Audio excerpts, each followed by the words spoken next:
Ya, jadi sahabat-sahabatku yang cintai Allah, mari kita sebarkan promes ini.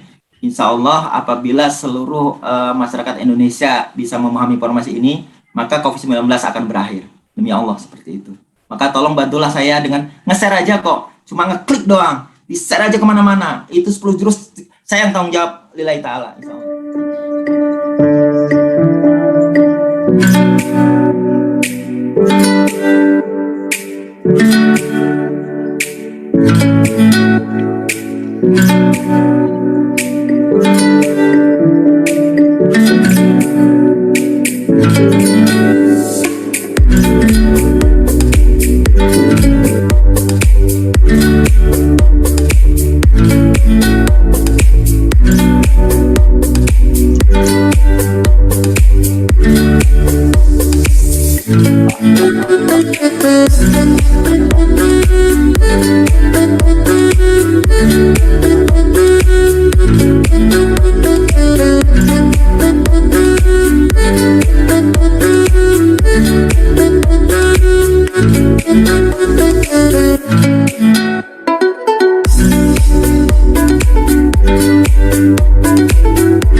Bagaimana memantau pasien isoman yang baik? Bila Anda memantau pasien COVID-19 yang sedang isoman, pertama, tenangkanlah dirinya dan nasihati untuk berbaik sangka kepada Allah Subhanahu wa Ta'ala. Cegah ia dari stres, kekhawatiran berlebihan. Kalau perlu, motivasi ia untuk tetap bahagia. Kemudian tanyakan, apakah ia masih bisa makan lahap. Tanyakan, apakah ia dibekali minum air putih yang banyak. Tanyakan saturasinya. Tanyakan juga, apakah ia bisa tidur. Bila ia masih makan lahap, terus semangati untuk menjaga makan lahapnya. Bila kurang tersedia air minum putih, sarankan untuk meminta keluarganya sedia air putih yang banyak. Saja 1 kardus air botol mineral yang mudah diminumnya. Bila saturasi masih di atas 90, maka motivasilah agar ia mampu mempertahankan saturasi dan tetap tenang dan bahagia. Bila terdapat sedikit sesak nafas, sarankan untuk melakukan tengkurap dan berbaring atau metode sujud yang populer dikenal dengan nama proning. Bila ia tidak bisa tidur, sarankan ia menggunakan jurus ke-7, manajemen melupakan kondisi.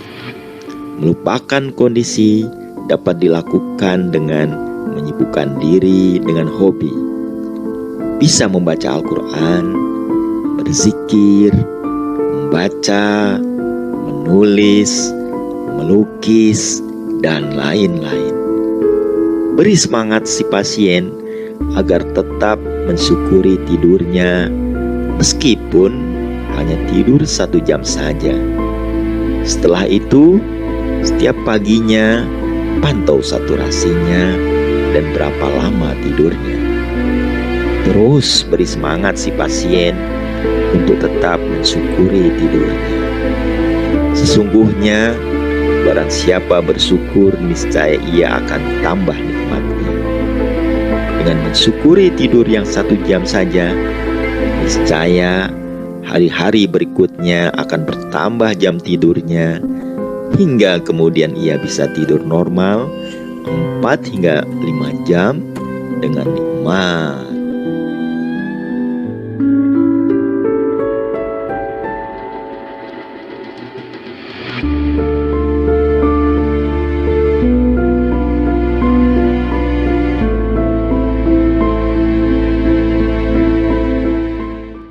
Assalamualaikum warahmatullahi wabarakatuh. Sahabat sehat semuanya. Salam sehat, salam promes. Nah, barusan sudah dilihat video yang memang saya siapkan terkait bagaimana kita memantau pasien COVID-19 ya. Itu bukan hanya suatu pengetahuan tapi sudah saya praktikkan langsung. Nanti sahabat sehat bisa mempraktekkan video tadi, dan kalau memerlukan video nanti bisa menghubungi saya ataupun panitia. Nah, terima kasih nih buat teman-teman komunitas sahabat sehati ya, yang merupakan sahabat-sahabat sehat semuanya. Di awal ini saya ingin ngomong begini gitu. Jadi sebetulnya apa sih bedanya flu sama COVID-19 ini? Flu itu ya sama, itu jenisnya adalah jenis corona juga. Nah, bedanya sedikit aja. Kalau flu kita belum pernah mendengar ada orang yang meninggal karena flu, begitu kan? Gitu ya Kang Dedin ya. Ada teman saya itu, senior saya, ada juga Kang Buji Prastowo. Nah, tapi kalau COVID-19 emang agak sedikit berbeda. Nah, dia ada kemungkinan meninggalnya. Dan sudah banyak ya yang meninggal karena COVID-19 ini. Nah, intinya sebetulnya kalau kemudian ada obat ya terkait COVID-19 ini, ya sebenarnya ya sudah selesai ini permainan COVID-19 ini. Kita nggak usah terlalu sibuk lagi luar biasa. Nah, obatnya itu ternyata sampai saat ini belum ada. Tapi itu yang fisik. Yang fisik ya, itu belum ada. Tapi yang non-fisik sebenarnya sudah ada. Ya, sudah ada. Itu yang saya sebut sebagai promes. Jadi bentuknya metode. Cuma karena metode ya mohon maaf, tidak sesederhana dari obat. Kalau obat sekedar diminum gitu, selesai. Tapi kalau metode ya harus dipelajari dan kemudian diamalkan, itu yang penting, dipraktikkan. Nah, apakah saya sudah mempraktikkan? Sudah. Saya praktekkan pada diri saya sendiri. Ya, yaitu berupa 10 jurus sembuh. Makanya kan di sini sekarang acaranya adalah 10 jurus sembuh ya. Kemudian saya praktekkan juga kepada adik saya, kepada tetangga saya, sahabat saya, dan ada yang baca buku aja tuh, tiba-tiba tuh ada dari Pekalongan namanya Uswatun, teman SMA. Itu dia pengawas sekolah gitu ya. Dia nggak bilang-bilang tuh, dia baca, begitu sembuh, ya udah aku sembuh sekarang berkat bukumu gitu. Seperti itulah gitu. Nah, masalahnya sekarang kita perlu men-share metode ini secepat-cepatnya, gitu ya. Makanya saya terus terang saja hari Jumat kemarin mengirim 4 surat ke presiden, surat ke wakil presiden, surat ke Jubir Satgas Profesor Wiku Adhisa Smito, dan surat ke Gubernur DKI yaitu Pak Anies Baswedan. Ya, ini bukan gagah-gagahan, bukan sok-sokan.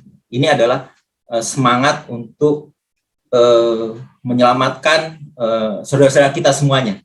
Ya, karena kalau ini tidak kita bisa atasi, ya yang meninggal itu saudara-saudara kita, teman-teman kita, gitu kan. Makanya kan di grup-grup WA kan hampir sering ya kita dengar ada yang kematian ya.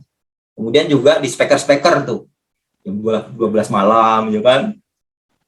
Innalillahi wa inna ilaihi raji'un. Wah, itu horor sekali tuh. Itu hampir setiap minggu ada itu.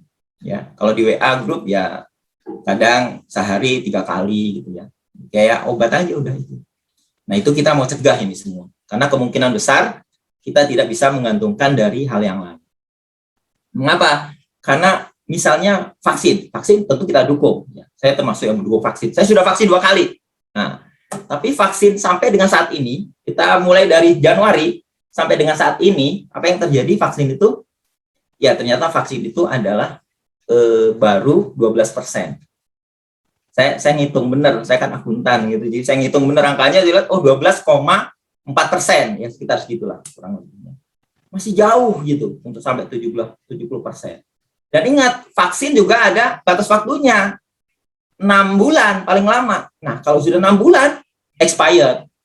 Nah, berkurang lagi kan?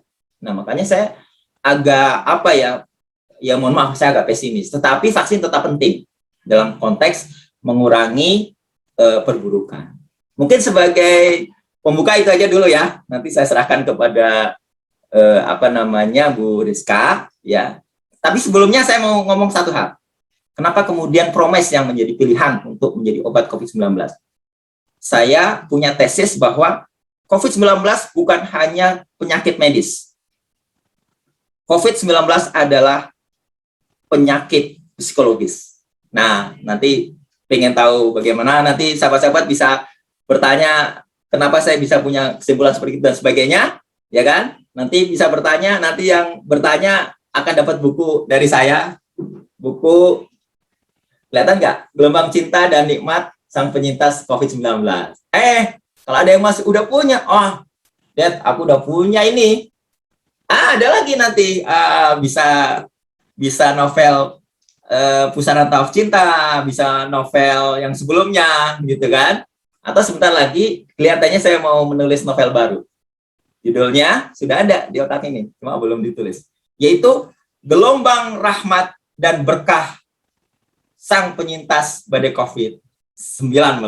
Iya, ada tayangan puisi pada di. Oh iya, sebentar. Saya mau antarkan puisi saya dulu, ya. Jangan di ini dulu. Nah, ini adalah Silahkan. Kang Undani dari Bea Cukai. Ya, dia sangat luar biasa menolong saya. Jadi pada saat saya sedang terkurung di sebuah kamar kulkasvi, kamar bertekanan negatif yang dinginnya sangat luar biasa, dia selalu memberikan motivasi saya dengan puisi-puisinya. Nah, sekarang saya minta dia untuk membacakan puisi saya yang berjudul Yang Terlintas. Selamat menikmati.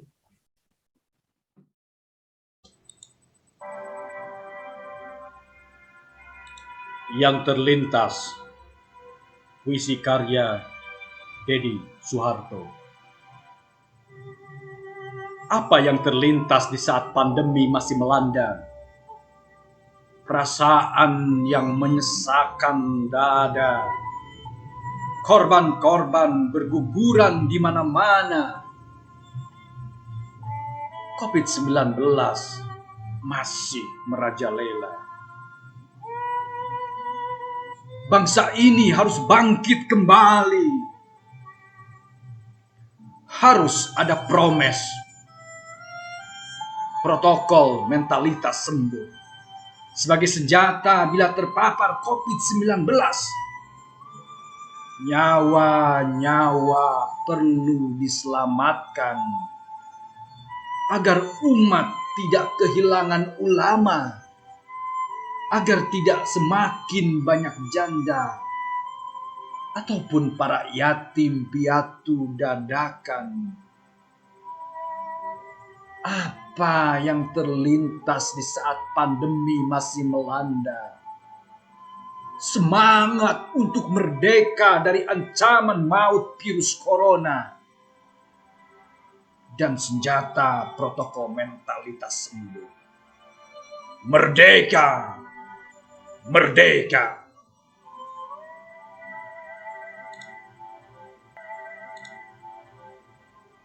Ya, terima kasih banyak Kang Un ya sudah membacakan puisinya. Saya sangat bangga. Iya, baik Pak Dedi, saya mau ini ya, kita mau lanjut ya ke acara hari ini.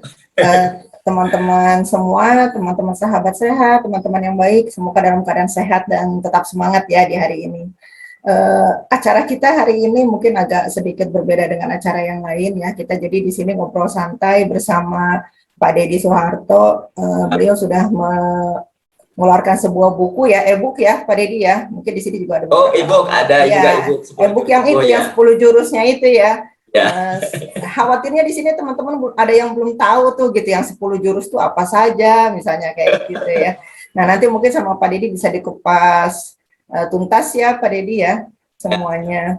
Juga teman-teman, bagi teman-teman ada yang ingin bertanya, boleh tulis pertanyaannya di Zoom chat atau di YouTube ya. Nanti kita akan pilih ya untuk ditanyakan kepada Pak Dedi. Dan seperti yang tadi Pak Dedi sampaikan, insya Allah nanti akan ada hadiah ya bagi 5 penanya ya Pak Dedi ya. Iya. 5 penanya terbaik. Benar, 5 penanya terbaik ya. Buku Gelombang Nikmat dan Cinta Sang Pengintas COVID-19, atau mungkin nanti ada dari buku yang lain katanya ya, ada novel Pusaran Tawaf Cinta. Nah, gitu ya. Atau mungkin nanti bisa launching sekalian ya Pak Dedi yang baru nanti bisa dibagikan. Gelombang Rahmat dan Berkah Sang Pengintas badai COVID-19.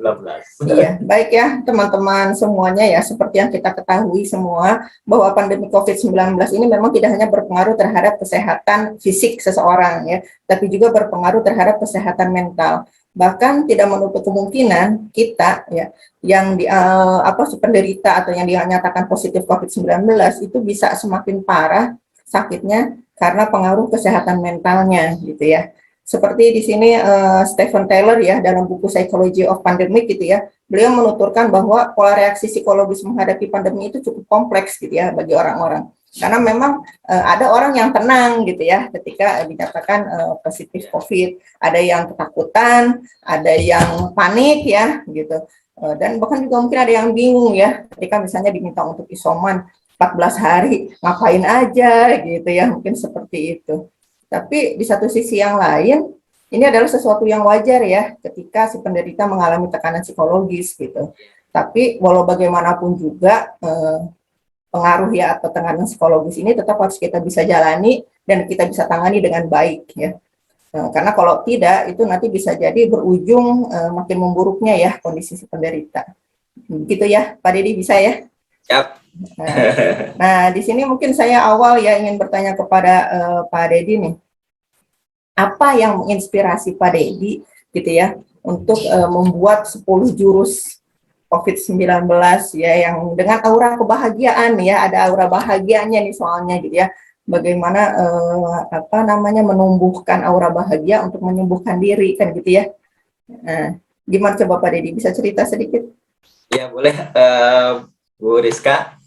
Jadi ini sebenarnya berawal dari ketika saya sakit ya. Saya sakit di tanggal 23 Juli 2020 dan dinyatakan sembuh pada tanggal 23 Agustus 2020 dan dinyatakan boleh berkeliaran pada tanggal 7 September 2020. Nah, pada saat itu teman-teman itu karena udah tahu saya suka nulis, jadi jadi nulis buku dong.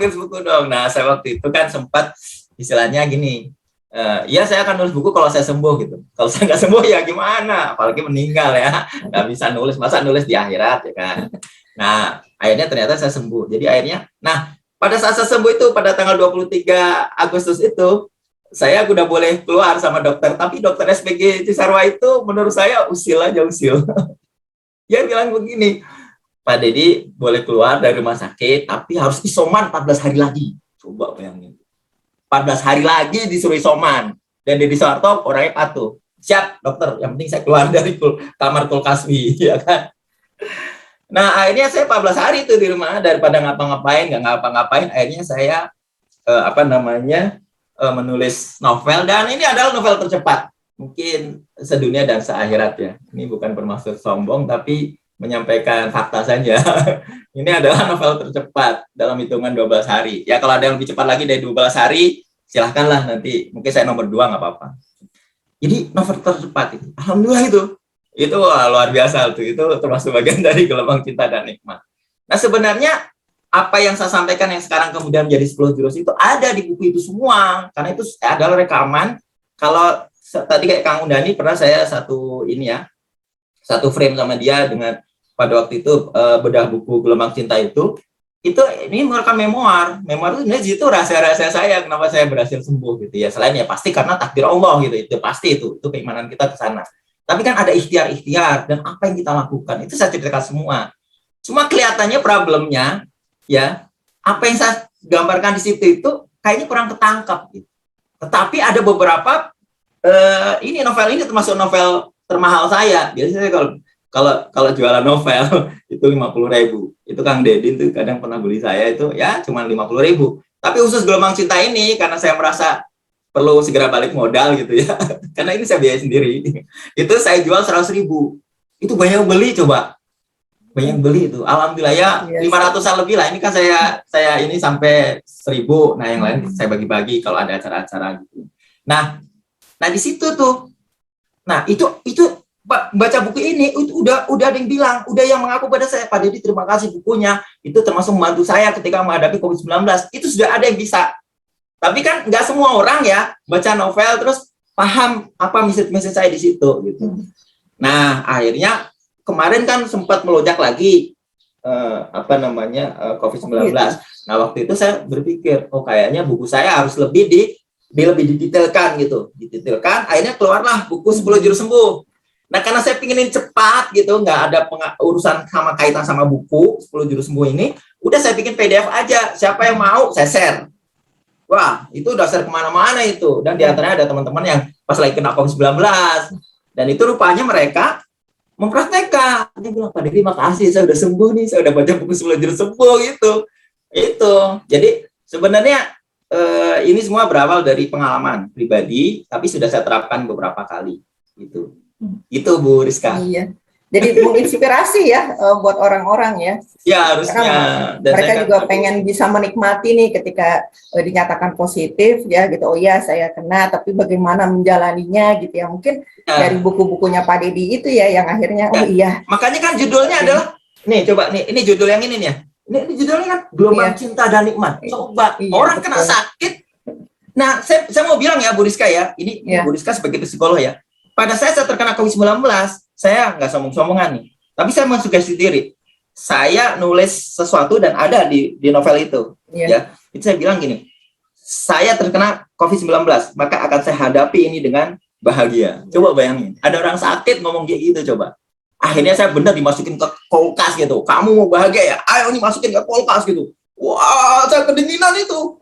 Tapi karena saya harus bahagia, oh no way gitu, saya kerungkupin, pakai jaket itu ada 2 ya kan, kemudian saya kerungkupin lagi, selimut itu ada 2, selimutnya si RSPG Saudara sama selimut saya sendiri kan, habis itu udah saya biar aja gitu ya, nyambung ke Kang Dedin, nyambung ke siapa gitu ya, WA gitu, udah, saya kan mau bahagia, saya dimasukin ke kamar kulkas coba, itu saking beratnya kamar kulkas. Begitu istri saya juga terkena karena ketularan sama saya ya, karena merawat saya kan sebelumnya di rumah, itu saya nangis karena saya ya oke lah saya mungkin bisa menghadapi ini gitu kan, istri saya belum tentu tahan dingin ya kan, nah gitu loh. Iya itu harus ya. Iya, dan ya itu ya waktu istrinya kena belum ada ya bukunya. Oh belum, saya kenakan sebelum saya dinyatakan sembuh. Gitu ya, tapi Bismillah ada ya. Di dalam itu keluarga saya ya, terus terang saja ya, itu horor banget. Saya ada di SPG Sarwa, yang kena, kami kan berlima, anak saya kan 3. Anak kedua kan kena sama istri, itu ada di rumah Kemang, Bogor. Itu kayak Wisma Atletnya DKI. Kita punya rumah Kemang Bogor ya kan, di sana. Tapi ternyata ringan tuh, maksudnya ya ringan lah gejalanya. Tapi nggak bisa tidur juga sih, cuma ringan agak menuju ke sedang. Nah 2 orang lagi, anak saya itu di Ciamas, di rumah ini nih, Itu putri saya, Hania, sama anak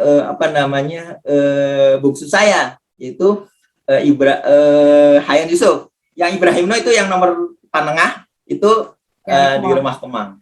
Itu tuh horor tuh, satu keluarga dalam posisi saya terlentang begitu di kamar itu. 2 orang ada di rumah Kemang dan hanya 2 yang bebas di Ciamas itu. Coba bayangin. Dan dia juga harus isoman karena kan semuanya ya isoman ya. Tapi alhamdulillah ya bisa menjalani semuanya ya. Wah, itu makanya itu ada Gelombang Cinta dan Nikmat ya, karena ada yang ngirimin makanan, ngirimin apa. Bahkan saya di RSPG Sarwa, mau tahu nggak Bu Rizka? Saya bisa makan sego mugono. Nah, ada orang Pekalongan nggak di sini? Itu orang Pekalongan itu senangnya sego mugono. Begitu ini ada yang ini yang dia suka. saya mau ngirim Pak Deddy nih, gimana cara ngirimnya? Saya bilang kirim aja, kalau Allah kendaki nyampe ke kamar saya bilang gitu, kirim aja. Dikirim tuh Sukomogono, Kalengan.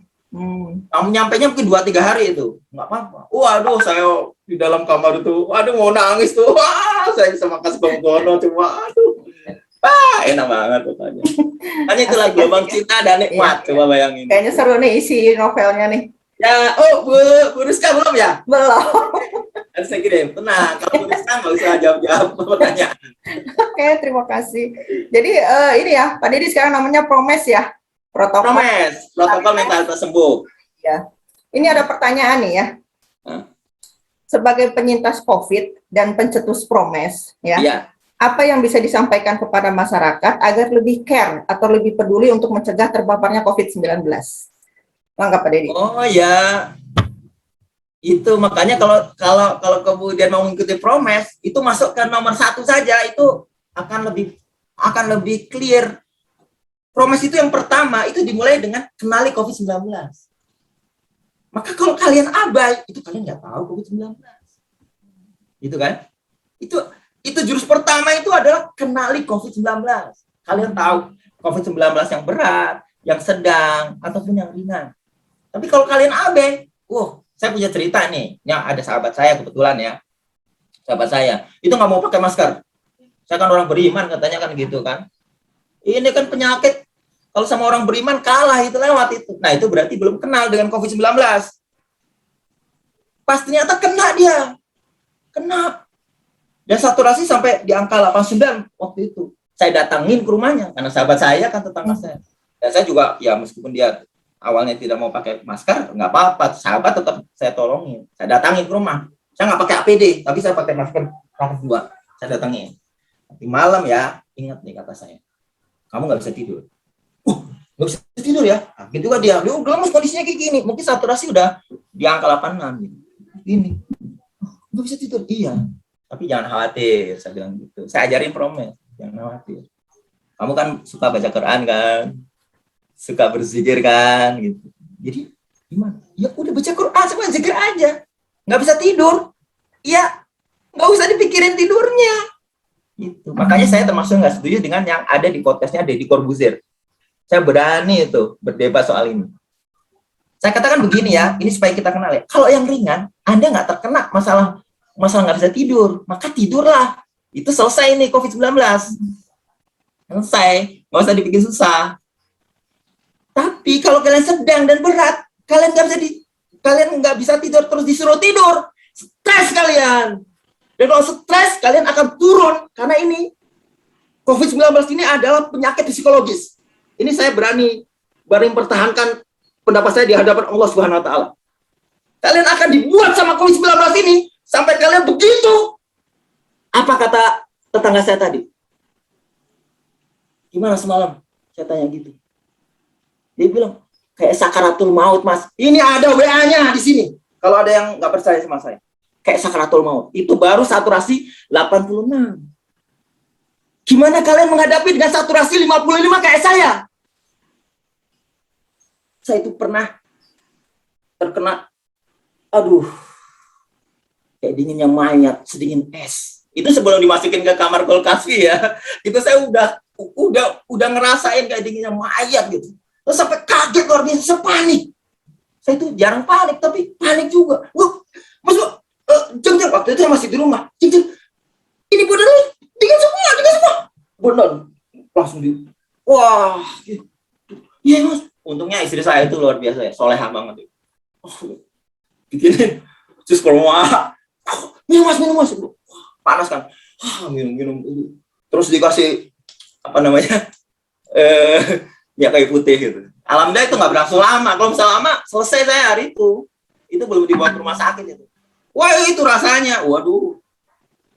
Ini saya kasih tahu, makanya saya bilang hoax, konspirasi. Kalian belum kena aja dengan COVID-19. Makanya kenali COVID-19, jangan cuma bilang hoax, konspirasi. Terus merasa lebih beriman daripada Habib Nabil Al-Musawwar. Habib Nabil Musawwar kena. Ya bagaimana nggak beriman? Dia itu cucunya Rasulullah terkena. Maka kalian jangan terlalu pede dengan oh, saya udah beriman ini. Enggak. Ini sih namanya virus COVID-19 ini, dia itu matanya buta. Dia nggak tahu mana si ulama, mana penjudi, mana penzina.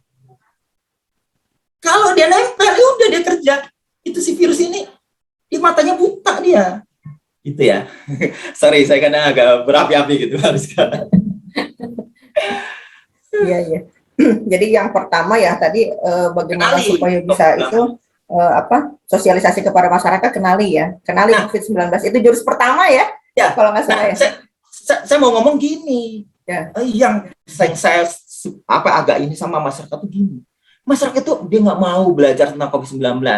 Ya, setiap kali TV itu diganti menjadi TV Ikatan Cinta. Bukan TV One, bukan Kompas TV. Pas saya kena, apa yang terjadi coba?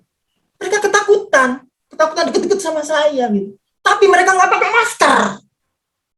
Itu jahiliyah model apa coba?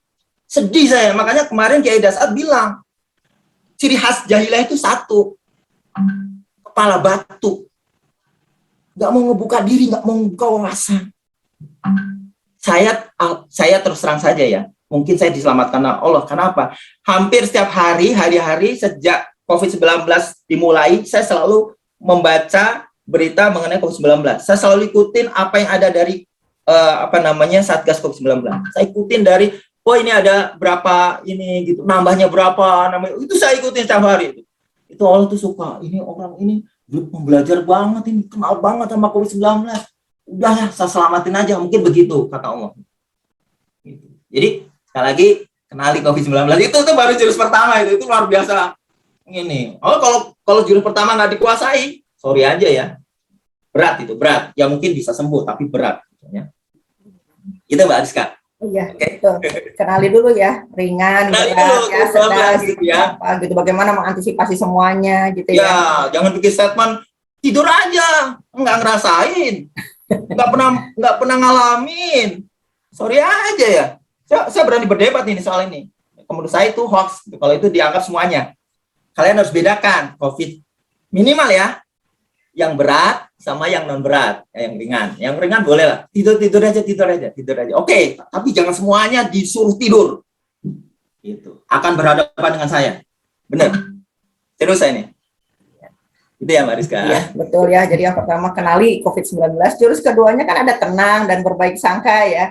Jadi ketika kita sudah dinyatakan positif gitu ya, ada tenang dan berbaik sangka. Gitu.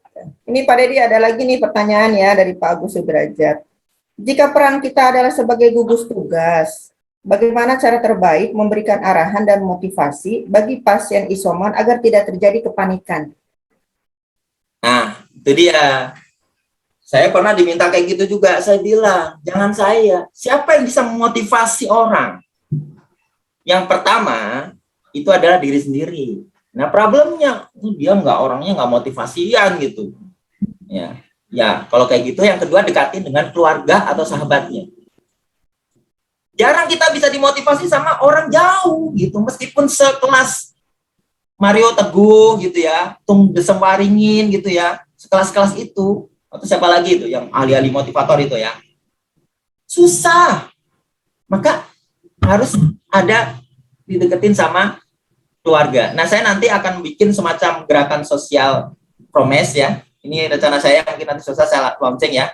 Nanti saya beri nama pergerakan sosial nasional promes, disingkat Pesona Promes. Ya. Nah, saya akan membentuk yang disebut dengan pemantau-pemantau promes. Mungkin nanti disebut kawan promes atau siapa gitu ya. Nah, itu akan saya ajari nanti bagaimana kalau memantau dengan baik gitu. Jadi harus orang-orang dekatnya. Kalau orang dekatnya nggak ada yang bisa memotivasi, ya selesai. Susah kita memotivasi orang yang dikenal. Siapa lo gitu? Ini Deddy Soeharto nih, saya penggagas promes. Siapa lo gitu? Kata orang itu. Gue gak tahu apa-apa. Tapi misalnya ada orang sahabatnya yang deket, keluarganya, ibunya, bapaknya, atau adiknya, kakaknya, yang mas, ini loh mas, menurut buku yang saya baca ini, dari penulis yang nggak terkenal ini mas, ini katanya mas harus bahagia mas, gitu kan. Nah, itu minimal ada "Oh, masa iya, iya dia sembuh loh mas, ininya saturasinya sampai 55 mas, saturasi mas kan baru 90, masih bisa sembuh mas." Nah itu bisa itu. Tapi sekali lagi kalau menggantungkan sama orang yang jauh itu susah. Jadi harus semakin motivasi itu orang terdekat. Makanya cari begitu, ini siapa yang terdekat dia? Ternyata yang terdekat adalah gurunya, ya gurunya. Karena ada orang gitu ya, sama orang tuanya nggak dekat, sama gurunya dekat. Gurunya suruh motivasi. Gitu, Mbak Rizka. Makanya saya kalau Pak Deddy ini perlu dimotivasi, saya bilang orang dekatnya dong, orang dia nggak kenal sama saya kok. Bang siapa lo? Jadi Soeharto nggak ada yang kenal. Oh penulis buku, saya nggak baca, nggak kenal gitu. Itu Mbak Rizka. Harus ada pendekatan-pendekatan yang sifatnya lebih apa ya lebih psikologis gitu. Harus orang-orang terdekat. Yang paling pasti setiap orang punya orang terdekat. Walaupun kita memang kita yang bertugas nih di gugus depan tetap aja ya belum tentu bisa ya. Oh susah. Kecuali mungkin orang sehebat apa ya. Saya juga nggak punya kemampuan untuk motivasi orang lain. Kalau adik saya, makanya waktu itu kan ada adik saya, saya motivasi. Oh dia mau banget. Saya bilang, udah kamu nggak apa-apa gitu. Itu pagi kan adik saya yang dikasih itu sampai dia demam menggigil ya. Tapi saturasi masih di atas 90 sih waktu itu kan. Saya bilang, kamu gimana bisa tidur nggak? 1 jam mas. Oh nggak apa-apa, syukuri aja gitu ya kan. Lain zakartum, lazidanakum. Kalau kamu syukuri, nanti kamu tambah lagi, tidurmu tambah lagi. Hari berikutnya masih 1 jam juga. Tenang aja, syukuri aja. Nanti kamu itu lagi gitu kan. Oh gitu mas. Iya. Hari ketiga sudah 2 jam mas. Alhamdulillah, syukuri lagi. Nanti bisa 3 jam dan seterusnya sampai 4 jam. Kalau sudah 4 jam, insya Allah sih sembuh. Jadi orang dekat emang. Makanya saya pingin pemantau ini banyak gitu ya. Cuman sekarang ini belum banyak menyambut saya gitu ya. Sudahlah. Tapi mudah-mudahan dengan acara ini orang tergugah ya. Mau pada daftar gitu ya. Pak Deddy saya mau dong jadi pemantau gitu. Saya ajarin. Gratis. Oh gratis loh ini. Ini ada yang bilang ilmunya ini mau dipatenkan ya Pak Deddy. Patenkan di mana? Ini orang udah pada meninggal semua. Paten 3 bulan kemudian udah selesai ini negara. Janganlah. Orang siapa tuh Sarah Gilbert aja mensedekahkan paten vaksin. Itu kan biayanya mahal bikin vaksin. Kalau ini kan biayanya apa? Biayanya menderita. Di kulkas itu saya amati semuanya, ini apa nih yang terjadi sebenarnya si COVID ini kan ya berat juga, tapi itu biayanya ratusan juta loh itu biaya saya itu. Tapi alhamdulillah nih saya mau terima kasih sama Republik Indonesia ditanggung semuanya, alhamdulillah. Kalau enggak tuh aduh habis itu tabungan saya itu bahkan utang itu. Alhamdulillah itu biayanya ratusan juta loh, karena satu kamar kulkas itu Mbak Rizka itu ada yang bilang tuh 1 harinya itu berapa ya? Pokoknya 7 jutaan atau berapa gitu. Nah, saya menggunakan kamar itu berapa hari ya? Kalau saya menggunakan 10 hari, lebih dari 10 hari saya menggunakan. 18 hari apa? 18 hari tinggal kaliin 7 juta aja itu berapa? Belum yang lain, obat-obatan itu baru kamar. Belum obat-obatan, belum ya macam-macam ya. Gitu Mbak Rizka. Iya. Baik ya, sahabat semuanya, sebelum kita lanjut lagi gitu ya ke diskusi kita, ngobrol kita dengan Pak Deddy, kita akan lihat dulu ya, kita jeda sedikit profil penyelenggara acara ini ya, yaitu dari komunitas Sahabat Sehati dan Bumi Satu.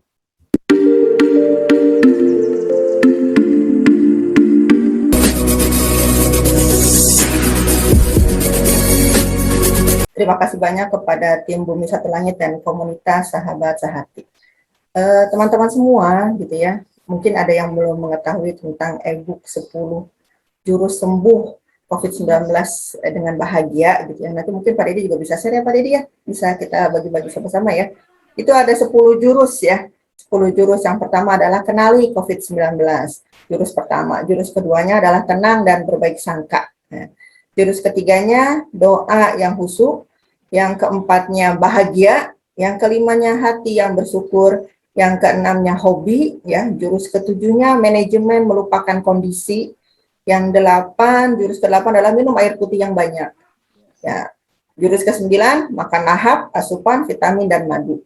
Dan jurus ke-10 adalah tengkurap dan berbaring. Ya. Mungkin nanti teman-teman ada yang ingin ditanyakan salah satunya gitu ya tentang jurus-jurus itu juga boleh silahkan. Seperti tadi juga yang sudah disampaikan oleh Pak Deddy, kalau mau ada yang menjadi pemantau ya, mentalitas sembuh ini juga bisa silakan menghubungi Pak Deddy ya. Nanti mungkin seperti tadi video di awal ya Pak Deddy ya, bagaimana sudah ditayangkan ya, seperti apa sih sebagai pemantau itu gitu ya. Baik, ini masih ada pertanyaan ya Pak Dedi ya, kita lanjut ya. Ya, baik, siap. Iya. Nah, ini ya. Ini mungkin ada pertanyaan yang digabung ya, pertanyaan digabung karena hampir sama. Atau boleh nggak menampilkan itu dulu, penjelasan saya dulu, biar ini nanti. Yang mana? Oh ya, mangga silakan Pak Dedi, boleh. Yang tayangan Pak Syarif, tolong ditayangkan Pak Syarif. Ya, silakan, boleh. Saya akan jelaskan. Siapa tahu mungkin bisa menjawab pertanyaan-pertanyaan ya Pak Dedi ya. Siapa tahu, habis itu udah nggak usah bertanya gitu. Tapi nggak apa-apa sih nanti bertanya. Ya, ini saya mau jelaskan ya. Jadi Bapak Ibu sekalian, saya mau jelaskan dan teman-teman semuanya. Jadi saya ini ahli manajemen risiko ya. Tadi kalau yang lihat pertama kali tadi pasti tahu itu latar belakang manajemen risiko ya. Saya sampai kemana-mana itu karena manajemen risiko. Jadi kita bicara tentang manajemen risiko terkait dengan COVID-19. Ada dua hal risiko yang mungkin terjadi. Yang pertama, risiko terpapar. Dan itu bisa dimitigasi atau bisa kita lakukan pencegahannya itu dengan prokes dan kemudian dengan vaksin ya. Vaksin apabila terjadi herd immunity. Tapi kelihatannya vaksin saya agak pesimis ya. Tapi vaksin sebagai yang mencegah perburukan masih oke. Jadi vaksin itu punya dua hal. Dia kalau herd immunity dia akan mencegah nanti setelah herd immunity. Immunity sekitar 70% sampai 80%. Sekarang baru 12%. Padahal kita sudah lebih dari setengah tahun. Ini sudah bulan ke-8 sejak vaksin digulirkan awal tahun ya. Ini sudah bulan ke-8 bulan Agustus. Baru 12,4%. Ini sudah bersusah payah ini. Karena banyak orang yang nggak mau divaksin juga. Nah, makanya kenapa kemudian Kiai Dasat mendakwahkan vaksin? Ya karena itu supaya bisa terjadi herd immunity. Tapi kenyataannya ini masyarakat kita ini memang agak berat gitu ya. Sahabat saya yang kemarin meninggal juga beliau nggak mau vaksin ternyata. Ya sudahlah. Ya jadi akhirnya terjadi perburukan yang luar biasa. Kemudian risiko yang kedua itu masalah perburukan gitu. Jadi kalau terpapar bagaimana? Persoalan kalau terpapar terjadi perburukan. Jadi ya COVID-19 ini kalau Bapak Ibu kenal, itu dia begitu masuk, bukan kemudian kalau kena ringan seterusnya, enggak. Sedang seterusnya enggak, berat enggak. Jadi dia kalau terkena, dia yang ringan bisa jadi sedang, yang sedang bisa jadi berat dan seterusnya. Terutama dari yang sedang. Kenapa? Karena ketika terjadi yang sedang itu ya, itu udah mulai sampai ada semacam si COVID ini bikin kita down, mental kita down. Ini penyakit psikologis ini, ya. Lalu kemudian penanganannya pun coba Anda bayangkan, isolasi. Saya sudah pernah baca jurnal psikologis bahwa isolasi ternyata berdampak negatif buat pasien COVID. Tapi terpaksa kita isolasi karena kalau nggak mereka nularin. Nah ini kan buah si malakama, ya kan? Kita maunya nggak isolasi, tapi gimana? Nah padahal ketika diisolasi itu pasti secara psikologis ancur-ancuran. Anda coba bayangkan, saya ada di sebuah kamar gitu ya, sudah sangat dingin sekali tadi ya. Itu kemudian kanan kirinya itu adalah kanan kiri itu tembok putih depan putih. Makanya dulu saya gunakan video conference sama teman-teman. Saya bilang sama teman-teman, ayo kalau ini kalian jangan ada di ruangan. Terus gimana Pak Dedi? Kalian ada di taman dong, biar saya lihat hijau-hijauan gitu, saya senang gitu. Terus ada, Pak Dedi saya nggak punya tanaman, saya punyanya burung. Oh iya nggak apa-apa, burung berkicau gitu. Ini luar biasa gitu ya. Jadi ada kemungkinan terjadi perburukan. Nah perburukan ini bisa dicegah oleh yang pertama vaksin. Tapi ya terkadang beberapa hal luar biasa sih COVID ini, udah divaksin pun ya perburukan terjadi dan ada yang banyak meninggal ya. Kan banyak yang udah terkena vaksin meninggal juga. Nah, tapi itu bukan nggak berarti. Vaksin tetap berarti. Saya akan tetap dukung vaksin. Ini adalah mencegah perburukan dari sisi medis, ya kan. Kemudian seharusnya obat. Nah, masalahnya obat itu dia sampai saat ini ya belum ada sampai saat ini. Sampai kita ada nih pada tanggal 15 Agustus ini belum ada. Tapi metode ada. Ini saya sebut sebagai metode PROMES. Nah, sekarang ini perburukan itu masih terjadi. Yang meninggal itu lebih dari 1.000. Beberapa yang lalu itu sampai 1466. Saya sampai ingat tuh, pada tanggal berapa ya? 10 Agustus itu 1466. Ini masih tinggi nih. Kematian 1000 ini masih tinggi. Makanya di WWA Group udah kayak itu aja tuh. Setiap hari innalillahi wa inna ilaihi raji'un di WA Group. Di Spekar juga begitu. Nah, ini bisa dicegah dengan apa perburukan ini? Itu dengan promes. Makanya saya mengirim surat ke Presiden, mengirim surat ke Wapres. Tentu saya mengirim surat juga ke Bu Menteri Keuangan. Kemudian mengirim surat ke Jubir ini, mengirim surat juga ke Gubernur DKI. Ya kalaupun nasional nggak mau, oke lah, saya DKI dulu nggak apa-apa juga. Gitu. Tapi alhamdulillah. Dan kemarin saya dapat kesempatan berbicara di depan MUI, di depan Kiai Haji Khalil Nafis, di depan Kiai Haji Ahmad Zubaidi, di depan Kiai Haji Habib Nabil Al Musawa, Kiai Haji Jujun Junaidi. Saya berbicara di depan mereka. Padahal itu sangat mimpi bicara di depan para ulama-ulama besar itu. Itu karena Allah memberikan jalannya. Ini promise benar ini. Kata Allah, ayo disupport. Dan pagi ini saya ketemu dengan orang BNPB. Dia menghubungkan saya dengan orang-orang BNPB. Dan dia menghubungkan saya dengan orang-orang di MUI juga. Alhamdulillah. Ya, insya Allah. Makanya saya akan bikin nanti novel judulnya Gelombang Rahmat dan Berkah Sang Penyintas Badai COVID-19. Ya, insya Allah kalau misalkan saya punya rezeki, ya akan saya cetak dalam bentuk buku. Kalau enggak, saya PDF-in aja. Gitu. Jadi, seperti itu. Nah, apa itu promes? Itu ada 10 metode ini.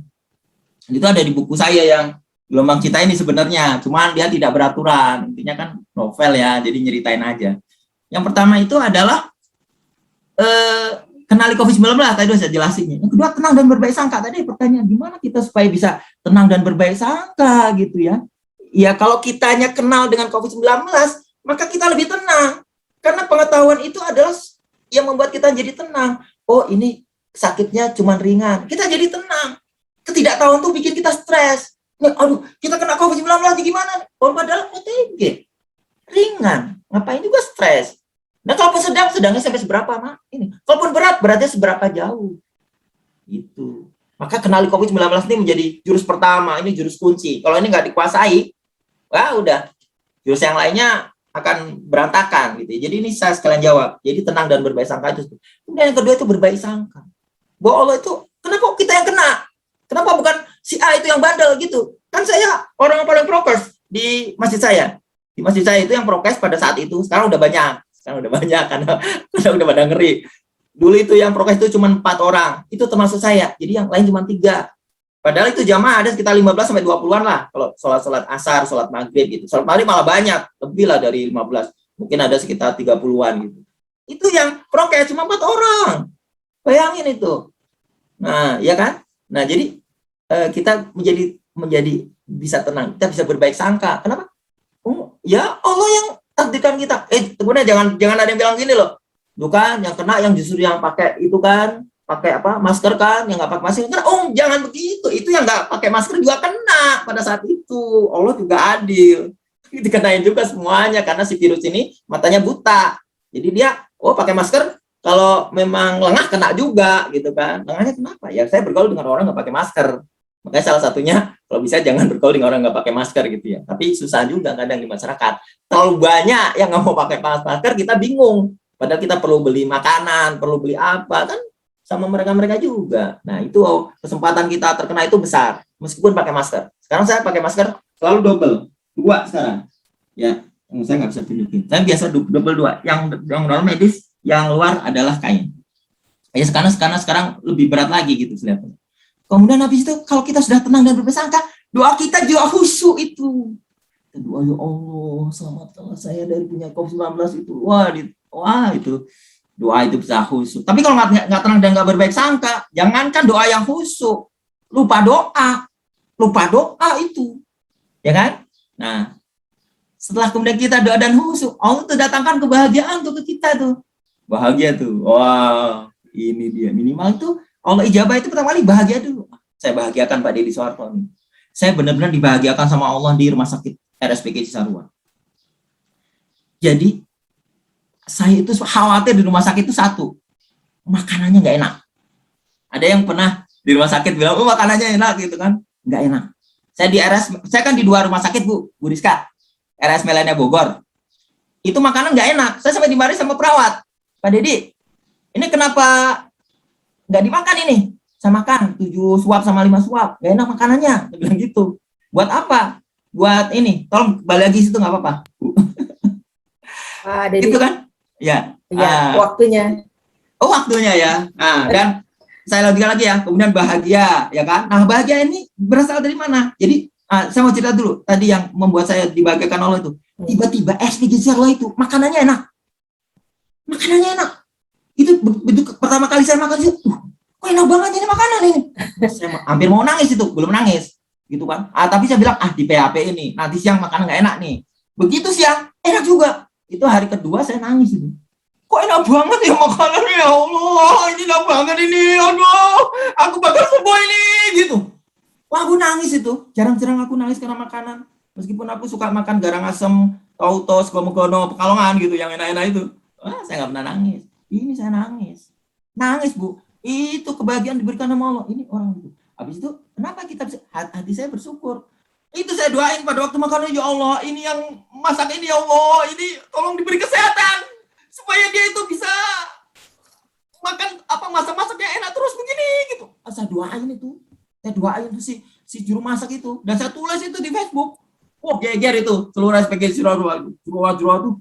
Wah, orang ini kok bisa berterima kasih? Itu kan dari hati yang bersyukur, ya kan? Kemudian habis itu, tapi terpaksa juga sama Allah itu, ya kamu sakit, ya kamu harus mengalami penderitaan juga deh, gitu kan? Dimasukin saya ke kamar Polkaswi gitu ya, atas sebab dari para dokter-dokter itu kan, masukin saya di kamar Polkaswi, wah dinginnya luar biasa. Nah di situ saya akhirnya menemukan jurus manajemen melupakan kondisi, pertama dingin gitu kan. Nah habis itu kemudian, caranya gimana? Hobi. Nah saya kan suka nulis tuh, jangan ngetik di mana-mana. Saya dimarahin loh di WA itu. Kamu tidur aja, kamu kan perlu istirahat. Saya bilang saya nggak bisa istirahat. Kalau kamu nggak baca, silakan gitu. Saya mau nulis ini, udah saya tulis aja. Saya nggak peduli omongan orang gitu kan. Saya memang terbiasa gitu, nggak peduli sama omongan orang. Pokoknya saya mau lakuin aja gitu ya. Saya bahagia sendiri gitu. Saya dia bilang, wah kamu nulis terus di WA gitu. Wah biarin aja. Udah kalau nggak suka, udah nggak usah dibaca, kan gampang kan. Mas cari ini kok usil banget itu, kayak netizen itu, aduh ya. Udah saya pokoknya yang like itu baru saya komentari, yang komentar negatif skip, biarin ini netizen gitu kan. Sahabat-sahabat saya komentari, woi itu bikin saya melupakan kondisi. Dan kemudian jangan lupa yang nomor 8 tuh minum air putih yang banyak. Ini penting karena orang yang saturasinya rendah itu perlu air untuk oksigen. Nah persoalannya adalah rumah sakit juga nggak aware. Ini saya mau bilang nih ke Persi itu Persatuan Rumah Sakit Indonesia. Saya pengen hubungi, tapi sampai saat ini saya belum sempat.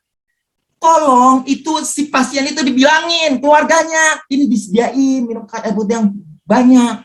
Mungkin rumah sakit nggak cukup, rumah sakit cuma ngasih 1 botol 600 ml. Itu nggak cukup. Saya tuh minum terus-terusan tiap malam itu karena saturasi saya begitu rendah. Saya minum terusan, hampir tiap beberapa menit saya minum air putih terus. Itu. Jadi itu kalau keluarga saya nggak aware, kebetulan saya punya istri itu jagoan minum air putih. Itu sebelum saya sakit tuh minum air putih mas. Alhamdulillah itu istri saya itu luar biasa, solehah banget tuh, namanya Maidano Salmia. Itu suatu saat perlu ini tuh. Kenapa dia sangat ini sama air putih. Nah itu jurus ini dari istri saya nomor 8. Nah nomor 9 itu makan lahap. Ya makan lahap. Terus asupan terutama itu vitamin D sama vitamin C. Jangan herbal baterai terserah lah. Pokoknya tapi vitamin D-nya penting. Vitamin D itu diusahakan ada 2000 IU. Vitamin D ya 2000 IU itu. Tapi kalau perlu itu bisa sampai 5000 IU ya. Kemudian vitamin C. Lalu yang terakhir ini adalah jurus Jurus pendamping. Kalau agak sesak nafas, bolehlah berbaring sama tengkurap. Nah, kemudian saya kan juga ada sesak nafasnya meskipun nggak terlalu banyak. Itu saya lakukan. Itu benar-benar sudah saya praktekkan. Saya tengkurap itu enak banget gitu. Nah, barusan belakangan saya tahu, ada model proning. Tapi saya nggak pernah melakukan sujud ya. Tapi ya saya kalau sholat kan saya sujud juga gitu. Tapi saya tengkurap itu, kadang berbaring gitu. Enak banget itu. Itu sudah saya praktekkan semua itu yang 10 itu. Terus ada pertanyaan, kenapa cuma 10 Pak Dedi? Ya itu yang saya alami, yang saya praktekkan. Saya nggak akan nge-share sesuatu yang tidak saya praktekkan. Mau ke 11, jangan ada. Nanti saya dituduh bid'ah, ya kan? Nah, jadi 10 aja, karena itu yang saya praktekkan. Saya akan pertanggungjawabkan ini, dunia dan akhirat. Gitu. Nanti kalau saya ketemu yang 11, saya akan jadikan 11 jurus. Sementara ini 10 jurus dulu ya. 10 10 jurus dulu ya. Itu mungkin Rizka. Iya. Baik, Pak Dedi, waktu juga ya sudah Ya, pukul 11 gitu ya. Mudah-mudahan teman-teman dengan pemaparan tadi yang 10 jurus sudah bisa menjawab pertanyaan-pertanyaan ya.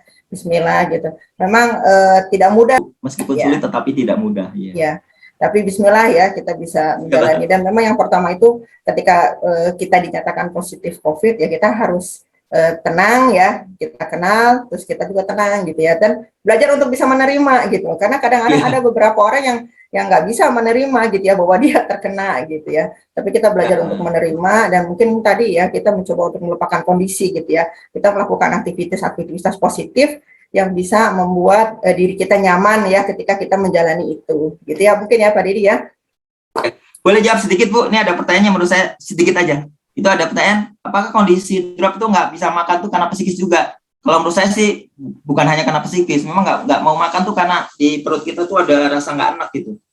Tapi psikis membuat semakin nggak mau makan juga. Gitu. Tapi ada faktor-faktor medis nggak mau makan itu atau makanya itu dipaksa.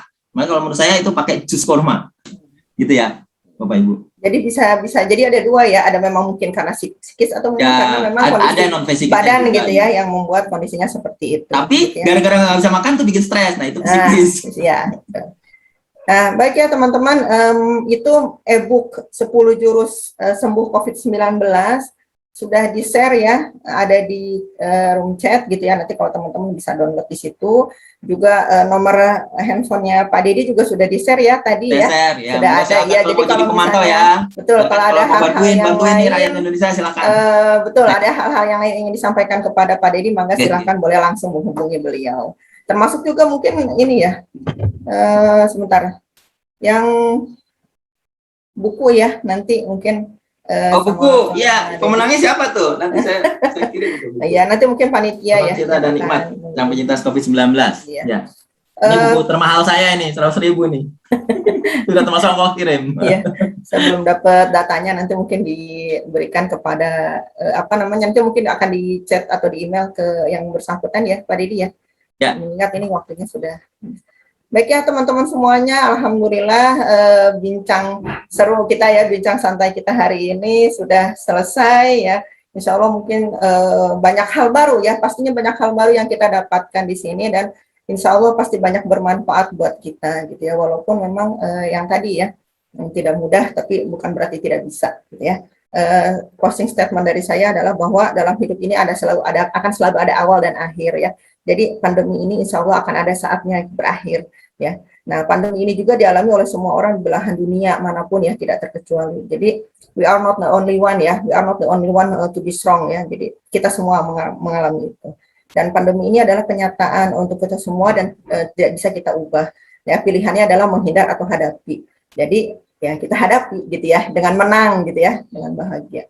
Bismillah ya. Dan kita juga adalah orang-orang yang memiliki keyakinan kita punya Allah ya. Mari kita berpikir bahwa hidup itu juga Allah yang mengatur ya, titik waktunya semuanya ada di tangan Allah gitu. Jadi kita juga harus bersiap dengan skenario yang Allah berikan gitu ya. Mungkin boleh ngasih silakan Pak Dedi, closing statement sedikit aja ya. Jadi sahabat-sahabatku yang dicintai Allah, mari kita sebarkan promes ini. Insya Allah apabila seluruh masyarakat Indonesia bisa memahami promes ini, maka COVID-19 akan berakhir. Demi Allah seperti itu. Maka tolong bantulah saya dengan nge-share aja kok. Cuma ngeklik doang. Di-share aja kemana-mana. Itu 10 jurus saya yang tanggung jawab lillahi ta'ala. Insya Allah. Ya, itu saja sih. Terima kasih. Oke, terima kasih banyak Pak Dedi ya untuk waktunya untuk acara hari ini. Terima kasih juga terima kasih teman-teman semua, Puji semuanya. Terima kasih kepada Prayoga, siapa lagi yang hadir di sini. Ya, kepada komunitas sahabat sehati untuk Bayu Santosa, Kang Tariat. Untuk doorpressnya nanti akan dihubungi ya. Ya, mangga silakan. Sudah. Baik teman-teman semuanya, terima kasih banyak untuk kehadirannya siang ini. Sama-sama kita tutup dengan baca hamdalah. Alhamdulillahirrahmanirrahim. Mohon maaf dengan segala kekurangan dari saya. Ya, terima kasih. Assalamualaikum warahmatullahi wabarakatuh. Oh, ada Kang Afan ya. Waalaikumsalam. Ustaz Dedi. Mohon doanya ya, supaya berkah ya. Amin. Mohon doakan juga novel saya yang berikutnya segera terbit. Novel